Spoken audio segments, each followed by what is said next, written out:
দীর্ঘ সময় আমিও অসুস্থ ছিলাম, অসুস্থ আছি।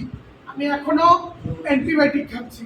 আমাকে ডাক্তার বলেছে যতক্ষণ পর্যন্ত আমার শরীর থেকে আমার যেই বর্তমানে ভাইরাসটা আছে এটা রোগমুক্ত না হই ততক্ষণ যেন আমি বাসা থেকে না বের হই। আমি দলের ভালোবাসায় আমার ভাইদের প্রত্যেকের সাথে সাক্ষাৎকারের জন্য, সবার সাথে আলোচনা করার জন্য এবং তারুণ্যের সমাবেশকে সফল করার জন্য আজকের আলোচনা সভায় আমি উপস্থিত হয়েছি আপনাদের সবার জন্য। আপনারা একটি কথা মনে রাখবেন, আমার ভাই যিনি অসুস্থ আছে তাকে দেখতে যেতে পারি না, তবে অবশ্যই অতি শীঘ্রই আমি সুস্থ হয়ে তার পাশে যাবো ইনশাআল্লাহ। জানি আমার যুব দলের সোনারগাঁ থানা যুব দল, আমার যারা থানা যুব দলে নেতৃত্ব দিচ্ছে প্রত্যেকটা ব্যক্তি অবশ্যই তারা গত 2-3 দিন আগে আমার সহযোগিতাকে তারা দেখে এসেছে, আমি যতটুকু জানি। তারপরেও আমি সকলের মাধ্যমে আমার ছোট ভাইকে জবাবটি দিলাম যেন সে স্যাটিসফ্যাকশন থাকে। আরেকটি কথা আপনাদেরকে বলবো, তারুণ্যের সমাবেশকে উদ্দেশ্য করে আমরা সবাই আজকে আলোচনা সভায় উপস্থিত হয়েছি। আলোচনার সভায় উপস্থিত হওয়ার কারণই হচ্ছে গিয়ে সমাবেশকে সর্বোচ্চ দিয়ে আমাদের সফল করতে হবে। এই সমাবেশ তারুণ্যের সমাবেশ, এই সমাবেশ আগামী দিনের বাংলাদেশের সমাবেশ, এই সমাবেশ আমাদের ভবিষ্যতের সমাবেশ, যাটা বাংলাদেশকে কিভাবে এগিয়ে নিয়ে যাবে সেই সমাবেশ। আমাদের 31 দফা কিভাবে বাস্তবায়ন করতে হবে এই তারুণ্যের সমাবেশের মাধ্যমে আমরা জানতে পারবো কিভাবে এগিয়ে যাবে এই দেশের বাংলাদেশ।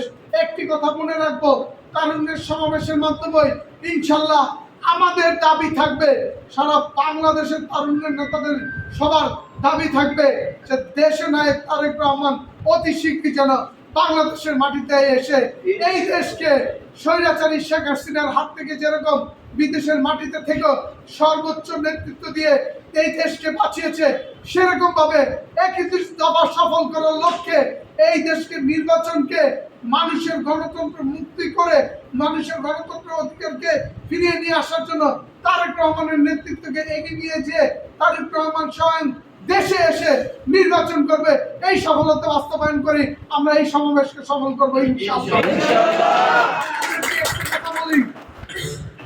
এই তারুণ্যের সমাবেশ আমাদের আন্দোলনের সমাবেশ নয়, এই তারুণ্যের সমাবেশ গণতন্ত্র এবং 31 দফাকে মানুষের কাছে পৌঁছানোর জন্য সমাবেশ।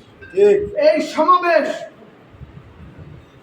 আগামী দিনের বাংলাদেশকে কিভাবে 100 বছর এগিয়ে নিয়ে যাবে সেই সফলতার জন্য এই সমাবেশ। এই সমাবেশকে সফল করার লক্ষ্যে নারায়ণগঞ্জ জেলা যুবদল সর্বোচ্চ ভূমিকা রাখবে ইনশাআল্লাহ। আমাদের এই সমাবেশে আমরা রঙে রঙের চেষ্টা করব ব্যানার নিয়ে যেতে, আমরা চেষ্টা করব সুন্দর এক কালারের তারেক রহমানের ছবি, দেশ নেত্রী বেগম খালেদা জিয়ার ছবি, জিয়াউর রহমানের ছবি লাগিয়ে আমরা এই সমাবেশে সফল করতে যোগ দিতে পারি। আমরা যেন সুন্দর একটি যুবদল লেখা, নারায়ণগঞ্জ জেলা যুবদল লেখা একটি ক্যাপ পরে যেন এই সমাবেশে যোগ দিতে পারি এবং এই সমাবেশে কিভাবে গঠনতন্ত্রমূলক ভাবে আমরা সমাবেশকে সফল করতে পারি তার ধারাবাহিকতা আমরা সেন্ট্রাল যুবদল থেকে দপ্তর থেকে আলোচনা করে আপনাদেরকে দিক নির্দেশনা দেওয়া হবে। সেই উদ্দেশ্যে আমরা 28 তারিখ, 27 এবং 28 তারিখে সমাবেশকে ইনশাল্লাহ সফল করব। একটি কথা বলে যাই, আমি আগেও বলেছি এখনো বলি, সোনারগাঁয়ে যুবদল, ছাত্রদল, স্বেচ্ছাসেবক দল কারো আমি নেতা নই, আমি প্রত্যেকটা ব্যক্তির ভাই। আমি সব সময় মনে করেছি আমি সবার ভাই, সবাই আমার সহযোদ্ধা, সবাইকে নিয়ে আমরা ঐক্যবদ্ধ শক্তিশালী যুবদল ইনশাআল্লাহ। আমরা 27 তারিখ, 28 তারিখ সমাবেশকে সফল করার জন্য আপনাদের প্রত্যেকটা ইউনিয়নে সবার সাথে কালকের ভিতরে আলোচনা করে আপনাদেরকে জানিয়ে দেব যে আমাদের সর্বোচ্চ প্রস্তুতি কি থাকবে। শুধু আপনাদের কাছে একটি দাবি থাকবে, দয়া করে অনুপ্রবেশকারীদেরকে এই সমাবেশে ঢুকতে দেবেন না। কোথাও যেন কোনো ধরনের অনুপ্রবেশকারী এই সমাবেশে উপস্থিত হতে না পারে এবং আমাদেরকে ব্যবহার করতে না পারে। একটি কথা বলে যাই, অসুস্থতার মাধ্যমে আজকে বলে যাই, প্রত্যেকটা নেতা কর্মীর যেরকম ব্যথা আছে, আমাদের অভিভাবক, আমাদের নেতা জনাব তারেক রহমানেরও কষ্ট আছে। আমরা যেমন অনুপ্রবেশকারীদেরকে 5 তারিখের পরে দেখে শরীর ঘা ঘা করে জ্বলে ওঠে, তেমন আমাদের নেতা তারেক রহমানেরও শরীরের প্রত্যেকটি লোম কষ্টে জেগে ওঠে।